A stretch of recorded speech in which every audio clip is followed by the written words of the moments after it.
I've waited a year to do this. Find another way home. You didn't instruct me how to do this. My pizza, for me.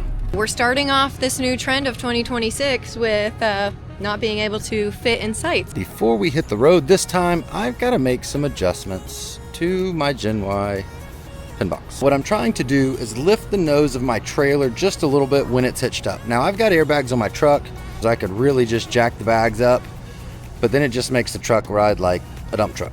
And I really don't want that either. So we're going to be dropping this whole box down and then putting the bolts back in. And then this top bolt right here is just going to be an empty hole because we're dropping the box. We have torsion axles, so they all operate independently. Each wheel operates independently. And when you have a trailer riding really nose low and you're not hauling a car in the back to help level out that, to help balance out that weight, because we don't ride a car or heavy side-by-sides or anything like that in the trailer, so extra pressure is on the front axle, and that's what we want to try and eliminate. We want to try and get the trailer riding as level as possible when we're in tow. I need to drop the pin box 2 inches. Well, at least you're prepared. I'm so over-prepared that my preparedness is also my delay.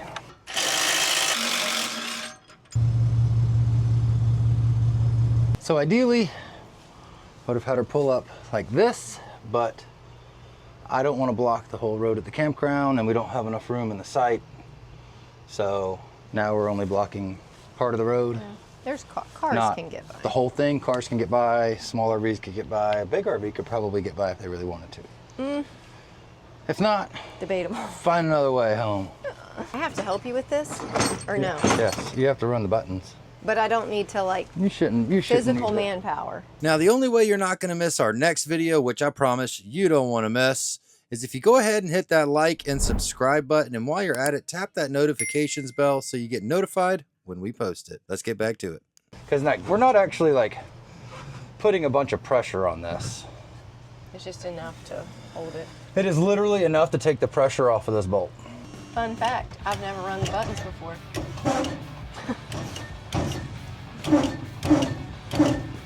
All right. Weight is off of the bolts. See, I can move these bolts now. Go up with the trailer. You didn't instruct me how to do this. Push the 2 top buttons simultaneously. Up together. Yes. Oh, stop.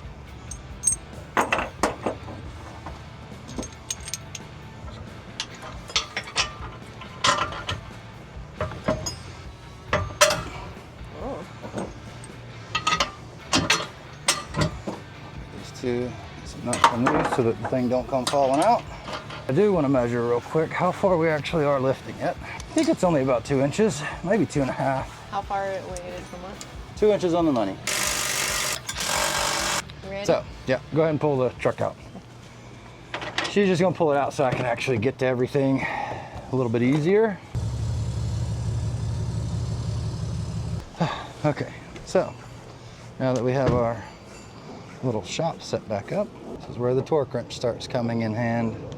Let me go ahead and run these other ones down real quick so they're not in my way.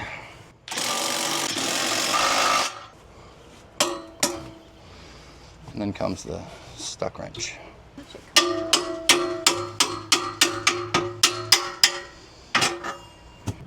So I'm gonna do the rest. And like she said, see you in like 10 minutes. All done. Time to put everything up.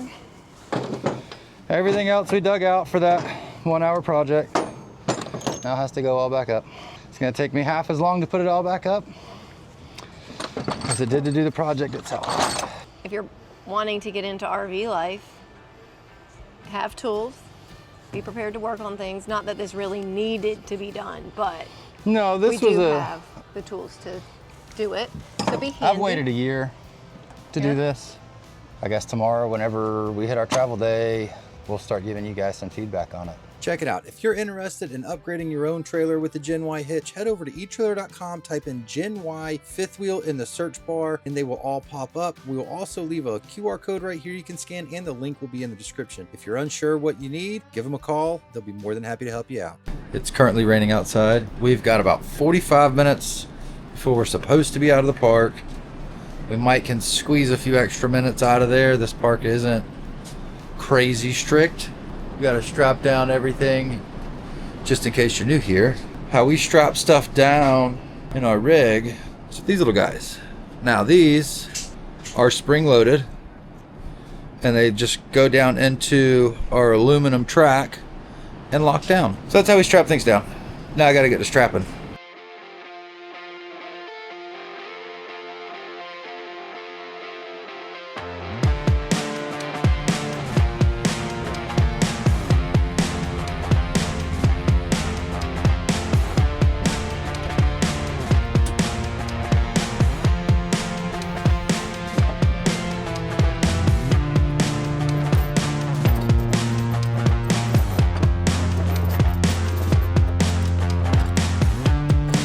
Just watch like the left fender on the water. I can see, but I'm gonna have to shimmy it. I could have probably just pulled straight through these people. I know, that's what I thought. That would be so funny. That's so funny.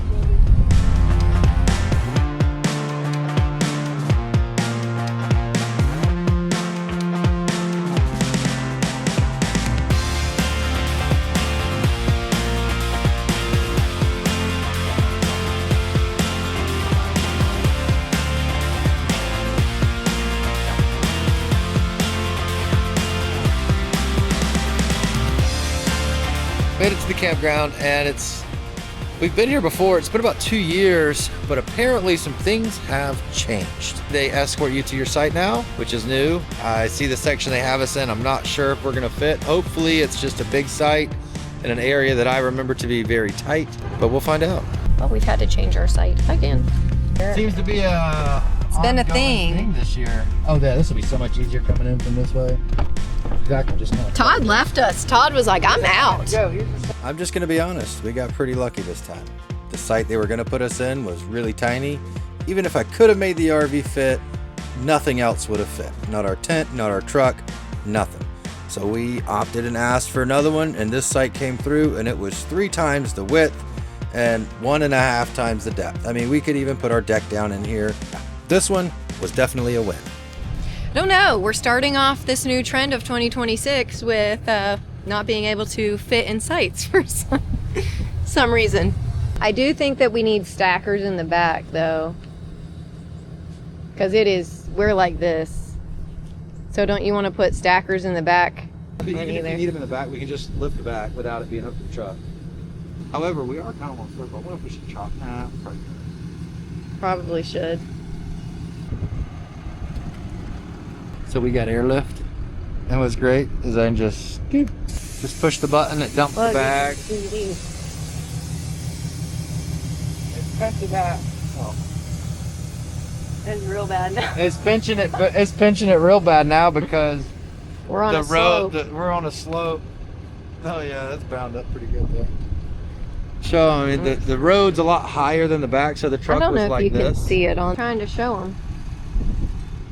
Truck is like, we're kind of like down in the little divot here, so We're down in a. it pinched those. Normally they don't pinch that bad.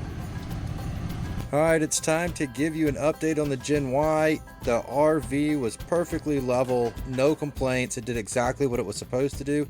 And I was even able to let out some of the air on my airbags for a smoother ride. I have Courtney pull out of here. You just got to be careful when you pull out because the truck's going to go up and I got to make sure it's going to clear the tailgate.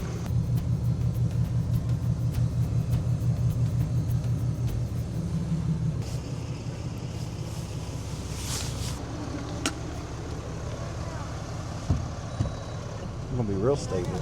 Look at that, boy. Wait, why are we? Because we're that unlevel. It's got to drop below a certain point first. I don't think we've ever been that low before. Low in the back and really high in the front. So our stabilizers are like 4 inches off the ground. Now the question is, Are we gonna have to redo it? Are we gonna have enough extension on the back here? Back tires are off the ground. You haven't met our pooch. Here's one of our pooches. I wonder if we're gonna not have enough extension on the back. I don't know. Back tire is off the ground just a little bit. Oh, look at that D-Max brake in there. D-Max disc brakes, keeping us stopping. Love the disc brake setup. Highly recommend. I will tell you, next time I wash the rig, I probably should pay attention to that part. I don't know if I missed it last time. Clearly it got missed. I don't know if y'all can see it, but it's like from here to here is like just dirty. Maybe I'll wipe that off while it's... You're gonna introduce Frederickson? Oh, yeah, here, guys. Frederick? Spud. Spud. Oh, he has a thing with... Oh my goodness. Spud. Frederick, you want a treat? Spud. You got it. He's a good dog. Most days. On travel days, we typically like to go and get something to eat after everything's said and done. It's usually around lunchtime. If you've been here from the Call beginning, us you know. cheap, but we do tend to like gas station food. Now, I will say, there was this one place, I think it was last year when we were coming back from Indiana, so on our route down, maybe it was southern Indiana, I don't know. We went to this one gas station, it was like in the middle of nowhere, but they had these pork chop biscuits, pork chop, egg, and cheese. Oh my goodness. It was in Kentucky. It was the somewhere best. It was weird. It was the best breakfast sandwich I think I've ever had. It was like your back country road, country gas station. It was like a gas station with like diner quality food. I don't know. It was really good. I wanted to turn around and go get some more. Yeah. Well, we're It was not really going good. to that place today. We're kind of in the middle of nowhere, so there's not a whole lot around without driving like 20, 30 minutes away. So the racetrack is literally right up the street. So we're gonna go hit up the racetrack, get us a pizza or something. Got the Lambo in the RV park. That's pretty cool. That's hilarious. They're all staring at us. Yeah, that's pretty sweet though.